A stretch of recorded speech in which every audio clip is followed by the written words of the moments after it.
आप जय हिंद कर्नल जे सोडी सर, जय हिंद, बहुत शुक्रिया समय देने के लिए सर। जय हिंद राजेश जी, ये मेरा सौभाग्य है कि मैं आपके चैनल पर हूँ। थैंक यू सर, आपने समय दिया। दरअसल अग्निवीर को लेकर ही मुझे बात करनी थी सर। कई बच्चों के सवाल आ रहे हैं अग्निवीर को लेकर, उन सवालों का जवाब मैं आपसे तलाशने की कोशिश करूंगा। लेकिन आज बड़े अहम शुरुआत से ही शुरू करूंगा कि आखिरकार कहां पर अग्निवीर को लेकर समस्याएं हैं। क्यों इस स्कीम को युवा पसंद नहीं कर पा रहा है, क्यों इसे उतार नहीं पा रहा है अपने दिल के अंदर। क्या समझे सर, क्या वो फर्क है नॉर्मल सोल्जर और अग्निवीर में, जिसको लेकर युवा इस देश का बेचैन है। आपकी नजर में क्या है सर वो पॉइंट?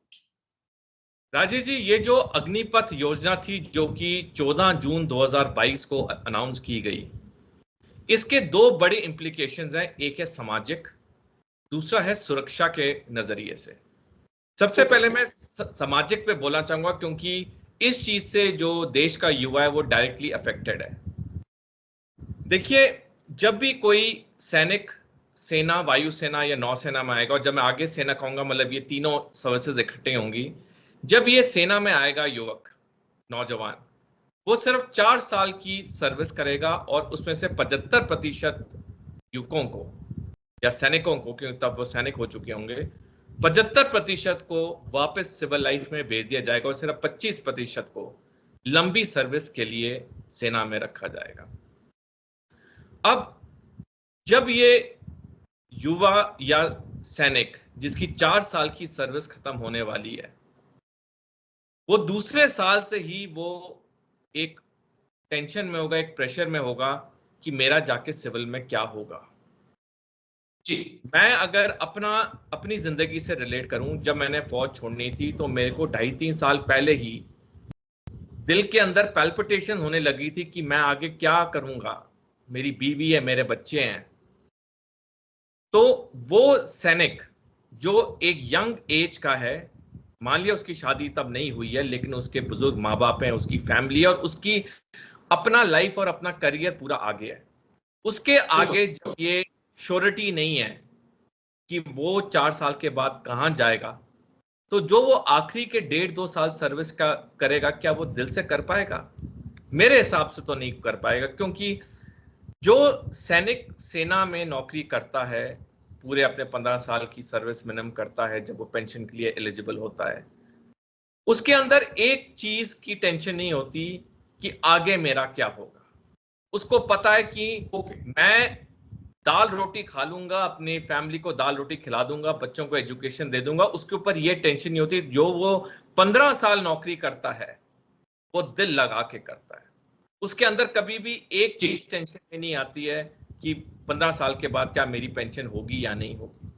लेकिन अगर वही सैनिक जो 4 साल के बाद फौज से निकाला जाएगा, उसके अंदर जो टेंशन होगी, मैंने उसका बयान आपको कर दिया। दूसरा, ये सामाजिक कारण हमें समझना होगा। जब ये 75% सैनिक जो लंबी सर्विस के लिए रिटेन नहीं होंगे, अपने गांव, शहर, घर में वापस जाएंगे, तो लोग उनको इस नजरिए से देखेंगे कि ये रिजेक्ट हो गया, ये फेलियर है। हालांकि वो रिजेक्ट ही नहीं है, वो फेलियर नहीं है, क्योंकि फौज का सिस्टम ऐसा एक वो बनाया गया है कि 25% ही होंगे, लेकिन समाज की नजरों में वो एक फेलियर माना जाएगा कि ये लंबी सर्विस के लिए रिटेन नहीं हो सका, इसमें कोई खामी होगी। हालांकि उसमें कोई खामी नहीं होगी, लेकिन दुनिया ये समझे। हम जिन लोगों ने सर्विस की है, हम जानते हैं कि जब हम सुपरसीड होते हैं, अगले रैंक पे नहीं जा पाते हैं, तो कई लोगों का नजरिया फौज के अंदर ही हमारे अगेंस्ट रातों रात बदल जाता है। आज तक आप एक हाई प्रोफाइल ऑफिसर हैं, दुनिया सोचे कि आप जनरल रिटायर होंगे, बहुत अच्छा करेंगे, प्रमोशन बोर्ड का रिजल्ट आता है और आप उसमें सिलेक्ट नहीं होते हैं, आप फुल कर्नल नहीं बन पाते हैं। अगले दिन सुबेरे से ही कई आपके मित्र, कई आपके साथी, कई आपके रेजिमेंटल ऑफिसर्स आपको एक अलग नजरिए से देखते हैं कि भाई ये तो अब स्पेंड हुआ कारतूस है, ये तो अब खत्म हो चुका है, इसका अब ये सुपरसीडेड है। तो जब सर्विस में रहते हुए हम लोग इस चीज को अनुभव करते हैं, और हम सारे अनुभव करते हैं, इसमें ये कड़वा सच है लेकिन ये हकीकत है।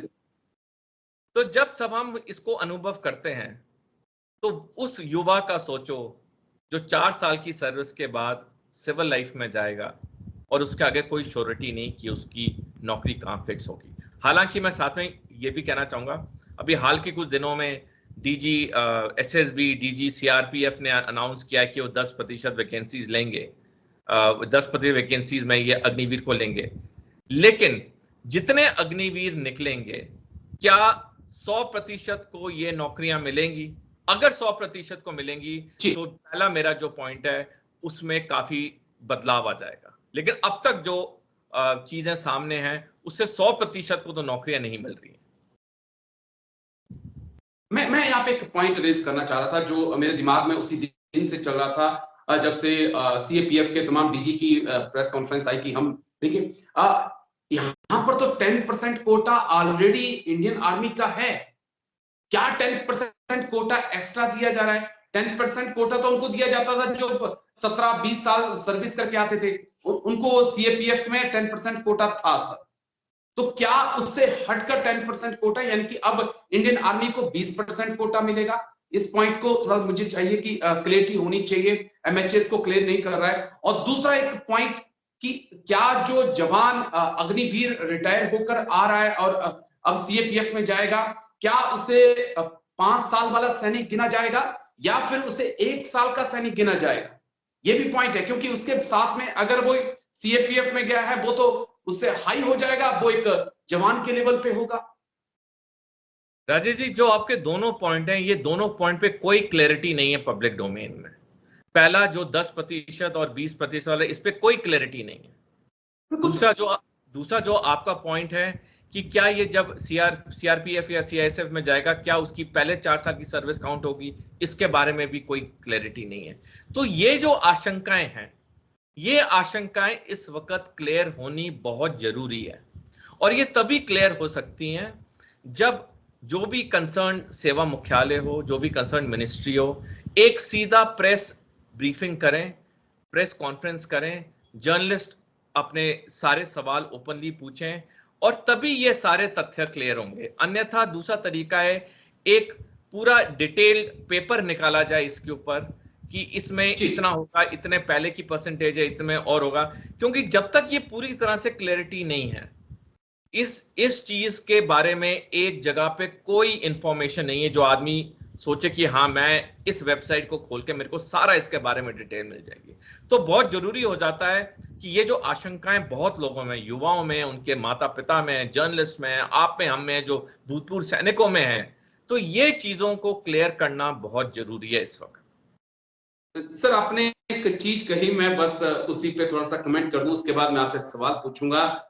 मुझे नहीं लगता कि इस देश के अंदर वो जर्नलिज्म बचा है जो सरकार से सवाल पूछ सकता है या सरकार से सवाल पूछे। बहुत मुश्किल है सर, मेन स्ट्रीम मीडिया सरकार से सवाल नहीं पूछता है। मैं आगे बढ़ूंगा, मैं और चीजों को समझना अब आपसे चाहूंगा। क्या एक ट्रेनिंग पीरियड 6 महीने का इनफ है अग्निवीर को लेकर? क्योंकि अब मेरी कुछ तबीन से भी बात हुई तो वो कह रहे हैं कि हालात ऐसे हैं कि अग्निवीर डोंट नो कि हाउ टू ड्रिल, उन्हें ड्रिल नहीं आ रही है, कोई हाथ चल रहा है, कोई पैर चल रहा है। तो क्या इससे बड़ा मजाक नहीं हो सकता सर? पब्लिक डोमेन में तमाम ऐसी वीडियो मौजूद हैं जहां पे अग्निवीर आ रहे हैं, बहुत खुशी की बात है, वो अपने पेरेंट्स से मिलने जा रहे हैं, लेकिन वो ही हाथ, वो ही पैर, अजीब सा सैल्यूट। तो ये तो मजाक हो रहा है सर इस वर्दी के साथ। मुझे अच्छे से याद है कि मेरे उस्ताद कहते थे कि आर्मी क्या है? आर्मी एक ड्रिल है, एक प्रोसीजर है, एक तरीका है खाना खाने का, चलने का, सबका। राजेश जी, ये अग्निपथ स्कीम आने से पहले जो हमारी नॉर्मल लंबे आयु की सर्विस थी, उसमें जो ट्रेनिंग पीरियड था, जहां तक मेरे को याद है, कि मेरे को भी 11 साल हो चुके हैं सेना छोड़े हुए, अगर मैं गलत हूं तो आप प्लीज मेरे को करेक्ट करना। जहां तक मेरे को याद आ रहा है कि अग्निपथ स्कीम से पहले हमारा ट्रेनिंग पीरियड सेंटरों में 1.5 साल होता था। मैं सही कह रहा हूं या?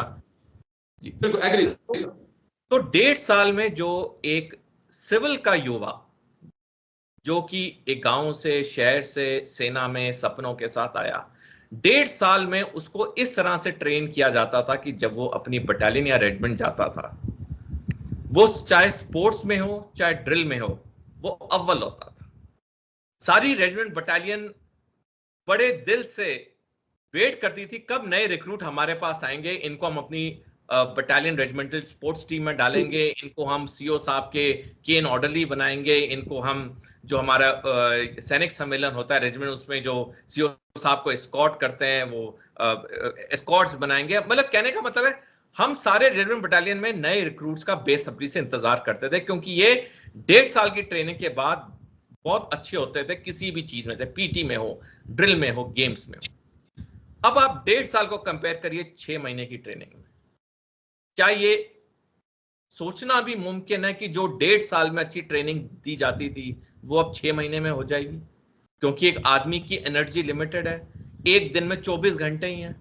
तो जब आपने 1.5 साल की ट्रेनिंग 6 महीने में कर दी तो उसका जो आउटपुट होगा वो तो फिर उसी हिसाब से होगा। हम सेना में ले लेते हैं, अफसरों में कई एंट्री होती है। एक होती है एक्स-एनडी एंट्री, जो नेशनल डिफेंस एकेडमी खड़कवासला से 3 साल की ट्रेनिंग करते हैं, फिर 1 साल आईएमए में करते हैं, 4 साल की ट्रेनिंग के बाद अफसर बनते हैं। दूसरी ट्रेनिंग है जो दूसरी एंट्री है जो 1.5 साल की डायरेक्ट एंट्री है। तीसरी ट्रेनिंग है शॉर्ट सर्विस जो 1 साल की है। आप तीनों ऑफिसर्स के परफॉर्मेंस में फर्क देख लो, क्योंकि ट्रेनिंग का फर्क तो बहुत पड़ता है।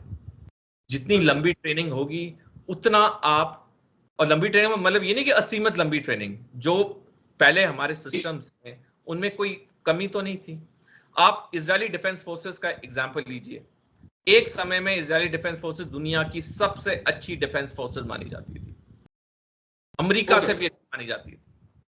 अब हुआ क्या कि उन्होंने 1995 में रक्षा सुधार लाए, जिसमें उन्होंने अपने पुरुष सैनिक की सर्विस कर दी 36 महीने। 2015 में उसको कम कर दिया 32 महीने, और कल ही मीडिया में आया कि उसको करो 6 महीने कर रहे हैं। और फीमेल सैनिक की सर्विस शुरू से ही 24 महीने की है, और जो ट्रेनिंग पीरियड इनका है वो 4 महीने से 12 महीने होता है, डिपेंडिंग आप किस आर्मी या सर्विस में जा रहे हैं। अब आप देखिए इतनी कम सर्विस के साथ 3 साल पुरुष के लिए, 2 साल महिला के लिए, 4 से 12 महीने की ट्रेनिंग। आप इजरायली डिफेंस फोर्सेस का गाजा पट्टी में हालत देख लीजिए। एक छोटा सा गाजा पट्टी है, 9 महीने से ज्यादा हो चुके हैं, वो उस पर ना विजय कर पा रहा है ना उस पर कब्जा कर पा रहा है। तो ये आज तक भारतीय सेना हर जंग क्यों जीती, चाहे कारगिल हो, चाहे 1971 की हो, हम क्यों जंग जीते? कि हमारे जो सैनिक थे वो वेल ट्रेंड होते थे। वेल ट्रेंड हो, मतलब ये एक मुख्य कारण है, और भी कारण है। वो वेल ट्रेंड होके जब बटालियन रेजिमेंट में आते थे, वहां पे उनकी और अच्छी ट्रेनिंग होती थी, क्योंकि वो ऑलरेडी एक लेवल पे आ चुके होते थे। जी। मैं आपके बच्चों को एक छोटे सिंपल एग्जांपल से बताना चाहूंगा। अगर 12वीं क्लास में कुछ छात्र हैं जो इंजीनियरिंग की तैयारी कर रहे हैं, अब जिस छात्र ने साइंस बैकग्राउंड है उसके लिए इंजीनियरिंग की तैयारी करना इजी है। आप अगर बोलो एक सोशल साइंस वाले को इंजीनियरिंग का एग्जाम दिलवाओगे, उसको आप जितनी 11वीं 12वीं में साइंस पढ़ा लो, मैथ्स पढ़ा लो, लेकिन उसका अगर वो बैकग्राउंड ही नहीं है, वो एग्जाम कैसे देगा वो? और अगर मुश्किल से वो पास हो भी गया, फर्ज करो, क्या वो उस लोड के साथ, प्रेशर के साथ इंजीनियरिंग कर पाएगा? मैंने बिल्कुल एक नॉर्मल एग्जांपल दिया आपके दर्शकों को समझाने के लिए। इसी को हम फौज के अगर लेवल पे लें, जब 1.5 साल की ट्रेनिंग के बाद एक रिक्रूट सैनिक बन के यूनिट्स में आता है, वो ऑलरेडी एक हाई लेवल ट्रेंड सोल्जर है। यूनिट के अंदर वो और चमकाया जाता है। अब अगर एक सैनिक 6 महीने की सर्विस के बाद यूनिट में आ रहा है, तो वो ऑलरेडी पहले वाले सैनिकों से वो कम लेवल से आ रहा है, उसको आप कितना चमकाओगे? और जब उसने रहना ही 4 साल है, तो देखिए ये तो मैं बस एक आखिर में जाऊं, ये तो जो सामाजिक मैंने रीजंस बताए, सुरक्षा पॉइंट ऑफ व्यू से तो ये और भी एक गहरा इसका इम्प्लीकेशन है। क्योंकि किसी भी इन्फेंट्री हो, आर्टिलरी हो, आर्मर्ड हो, जिसमें तोपें हैं, टैंक्स हैं, सोफिस्टिकेटेड वेपन्स हैं, बख्तरबंद गाड़ियां हैं, उनको 8 से 10 साल लगता है माहिरता प्राप्त करने में। और अगर 75 सर 4 साल की सर्विस के रिटायर हो जाएंगे जब हम पे खुदा ना खास्ता युद्ध हुआ, जिसके आंकलन जताए जा रहे हैं 2035 में 2 फ्रंट वॉर होगी। 4 साल की सर्विस वाला कैसे युद्ध में परफॉर्म कर पाएगा?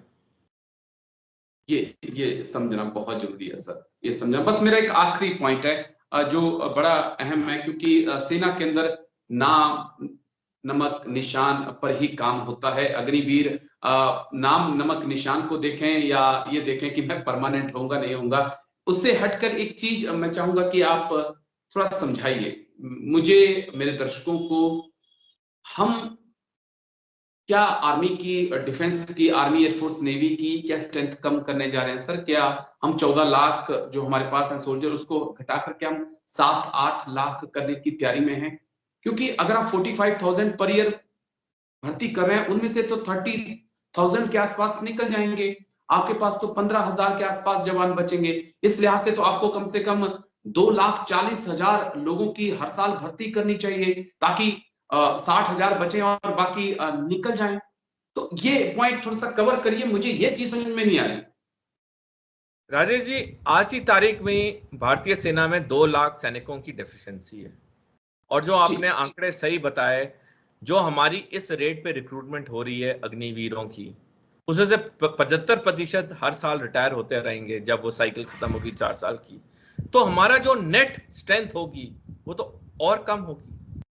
तो ओवरऑल अगर हम देखें, अनटिल अनलेस हम अपनी इनटेक को ज्यादा नहीं बढ़ाते हैं, जैसे आपने फिगर सही बताए 2,40,000 करीब नहीं करते हैं, ताकि 75% अगर जाए हमारे पास उतनी स्ट्रेंथ हो, तो हमारी स्ट्रेंथ तो आस्ता आस्ता डिक्रीज होती रहेगी। अब सर्विस हेडक्वार्टर्स का क्या लॉन्ग टर्म प्लान है, वो कुछ पब्लिक डोमेन में तो है नहीं, तो उस पर तो मैं कमेंट कर नहीं सकता। लेकिन जो पब्लिक डोमेन में है, जो आपने कहा वो बिल्कुल सही आंकड़े हैं। उस रेट से तो हम, जो हमारी इनिशियल स्ट्रेंथ थी सेना की, वो तो कम होती जाएगी वो। जी, और ये एक टेंशन का सबब है, लेकिन चलिए नजर बने रहेगी, क्योंकि आर्मी भी लगातार की रिकमेंडेशन दे रही है कि क्या इसमें चेंजेस हो सकते हैं। उम्मीद हम यही करेंगे कि मिनिस्ट्री ऑफ डिफेंस जो है उन्हें माने और जल्द एक प्रक्रिया सुधार की करे। लेकिन शुक्रिया साहब, शुक्रिया, आप आए और इतनी बारीकी से आपने इन पहलुओं को समझाया, और मैं उम्मीद भी करूंगा कि मेरे जो दर्शक हैं, हमारे जो दर्शक हैं, उन्हें भी पहलू समझ में आएंगे। थैंक यू साहब, जय हिंद। थैंक यू साहब।